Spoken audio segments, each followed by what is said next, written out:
S बेरो street की बिल्लियाँ। बोस्टन के पुराने इलाकों में कुछ ऐसी तंग गलियां हैं जो आधुनिक तरक्की के भाग दौड़ से अछूती लगती हैं।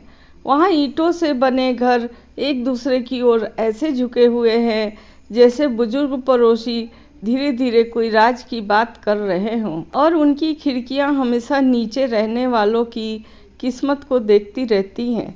एस बैरो स्ट्रीट भी ऐसी ही एक जगह थी जहाँ गरीबी ना तो कोई शान शौकत वाली चीज़ थी और ना ही कोई शर्म की बात, बस वह तो वहाँ हमेशा से मौजूद थी। उस गली के सबसे छोटे घर में मिस एलेनोर फिंच रहती थी। वह एक विधवा थी जिनकी आमदनी से शायद ही कोई आराम की चीज़ खरीदी जा सकती थी। फिर भी उनकी दयालुता इतनी ज़्यादा थी कि वह पूरे मोहल्ले में फैल जाती थी। ना तो उनके बच्चे थे ना नौकर, बस एक रॉकिंग चेयर थी जो बरसों के सब्र और सहनशीलता से घिसकर चिकनी हो गई थी। लेकिन उनके पास बिल्लियाँ जरूर थी, एक या दो नहीं, जितनी एक इज्जतदार समाज बर्दाश्त कर सकता है, बल्कि 7 बिल्लियाँ जो हर तरह के रंग और मिजाज की थी। उनमें गंभीर जैस्पर था जो किसी जज की तरह शान से आने जाने वालों का मुआयना करता था। छोटी क्लोवर जिसे लगता था कि हर गोद सिर्फ उसी के बैठने के लिए बनी है, और बूढ़ा कैप्टन जिसके फटे हुए कान उन कारनामों की गवाही देते थे जिन्हें कोई शरीफ आदमी कभी नहीं मानता। बच्चे हंसते थे कि मिस फिंच पूरी तरह अपनी बिल्लियों के इशारों पर चलती थी। दुकानदार तमीज से मुस्कुराते थे, लेकिन मन ही मन सोचते थे कि जानवरों के लिए इतना ज़्यादा प्यार कहीं बढ़ते हुए सनकीपन की निशानी तो नहीं है। मिस फिंच ऐसी बातों पर मुस्कुरा देती थी क्योंकि उन्हें बहुत पहले ही पता चल गया था कि मजाक उड़ाने वाली बातें सच्चे और अच्छे मिजाज के सामने ज़्यादा देर नहीं टिकती। हर सुबह जब शहर पूरी तरह जागता भी नहीं था, वह बेकर, मछली बेचने वाले और होटल की रसोई से इकट्ठा किए गए खाने के टुकड़ों की टोकरी लेकर सड़क पार करती थी। इलाके की हर आवारा बिल्ली को उनके आने का समय चर्च की घंटी से भी ज़्यादा पक्का पता होता था।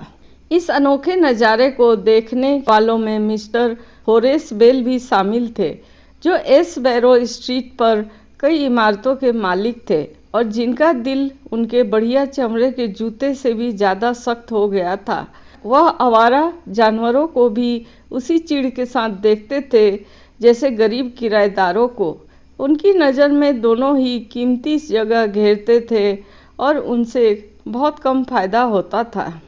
नवंबर की एक ठंडी सुबह उन्होंने बड़बड़ाते हुए कहा, कितनी बर्बादी है। सोचिए अगर यही लगन किसी समझदारी वाले काम में लगाई जाती।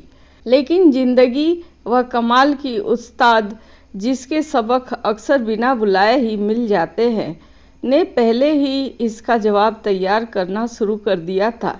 एक सर्द शाम मिस्टर बेल की छोटी पोती लूसी टेढ़ी मेढ़ी गलियों में एक चमकीले लाल गुब्बारे का पीछा करते हुए दूर निकल गई।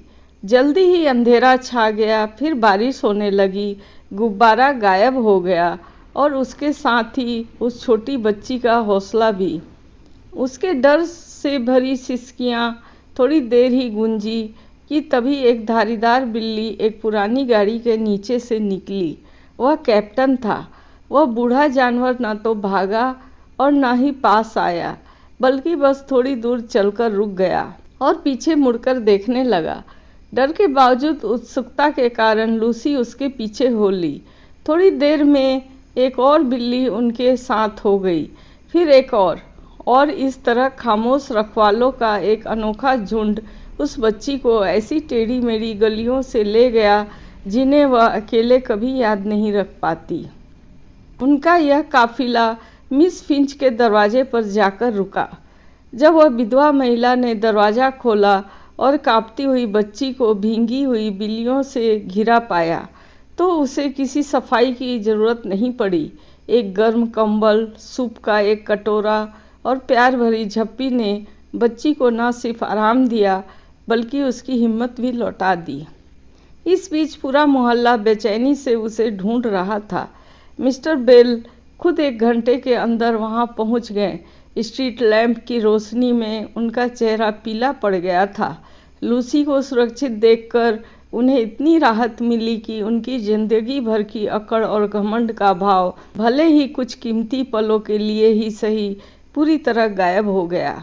जब छोटी बच्ची ने नींद और आंसुओं के बीच कहा, बिल्लियों ने मुझे घर पहुंचाया, तो उस बूढ़े सज्जन ने कैप्टन की ओर देखा, जिसके बूढ़े चेहरे पर ना तो कोई घमंड था और ना ही किसी इनाम की उम्मीद। बिल्ली ने बस अपनी आंखें झपकाई। इसके बाद के दिनों में एशबेरो स्ट्रीट पर कुछ अनोखे बदलाव देखने को मिले। जिस मकान मालिक ने कभी आवारा जानवरों की शिकायत की थी, उसने सर्दियों की पहली बर्फबारी से पहले ही उनके लिए सुरक्षित खाने पीने की जगह का इंतजाम कर दिया। जिन उपेक्षित इमारतों की मरम्मत लंबे समय से टल रही थी, उनका काम शुरू हो गया।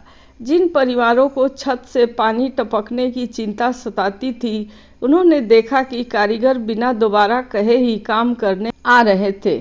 इस बदलाव की घोषणा के लिए कोई भाषण नहीं हुआ, किसी अखबार ने इसकी चर्चा नहीं की, क्योंकि इंसानी दिल में होने वाले सबसे बेहतरीन बदलाव बिना किसी तालियों की गड़गड़ाहट के होते हैं और अक्सर वे दयालु कामों के अलावा कोई स्मारक पीछे नहीं छोड़ते।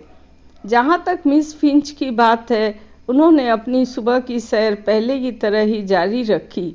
7 बिल्लियाँ उनके स्कर्ट के चारों ओर ऐसी घूमती थी जैसे वे मोहल्ले की बिखरी हुई उम्मीदों को जोड़ने वाले जीवंत धागे हों।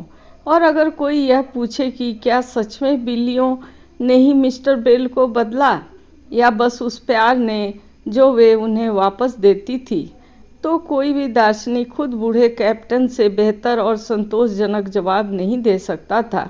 वह कानों के पीछे हल्के से सहलाए जाने को पूरी गरिमा के साथ स्वीकार करता था। मानो दयालुता यह हमेशा से ही इंसानों का सही काम रहा है और लोग अब जाकर इसे याद करने लगे थे।